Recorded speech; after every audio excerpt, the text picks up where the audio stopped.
تخيل فقط أنك تسير على هذا الحبل أثناء قيامك بالرياضة الصباحية. أهلا بكم في بانهوك سانيان في تايلاندا، المعروفة أيضا بقرية ملك الكوبرا. في هذا المكان يلعب الصغار بالقرب من الثعابين في الشوارع. تحولت تلك الزواحف القاتلة التي تعد من أخطر الثعابين السامة في العالم إلى حيوانات الأسرة التقليدية الأليفة، لما قد يرغب أي إنسان في معانقة كوبرا. منذ سنوات اعتاد القرويون اصطياد الكوبرا بصورة غير شرعية لاستخدامها في الأدوية المستخرجة من الأعشاب.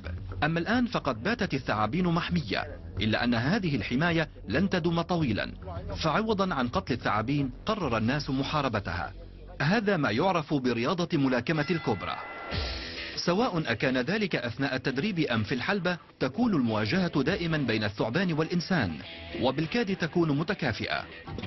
تستطيع هذه الزواحف تسديد لكمة قاضية.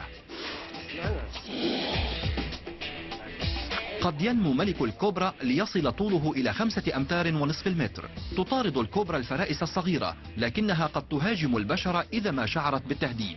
تبدو هذه الثعابين خائرة القوى ومتوترة، وكما هي الحال في كافة الألعاب الرياضية، تتسبب الكوبرا بأكثر من مجرد إصابات طفيفة، إذ يحتوي سمها على مادة النوروتوكسين التي قد تكون قاتلة، وغالبا ما يصاب الناجون بالكثير من الندوب.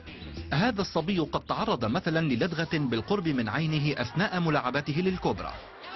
هذا هو أحد مخاطر هذا التقليد العائلي، ومع ذلك يصعب عدم مؤازرة الثعبان أثناء العراك.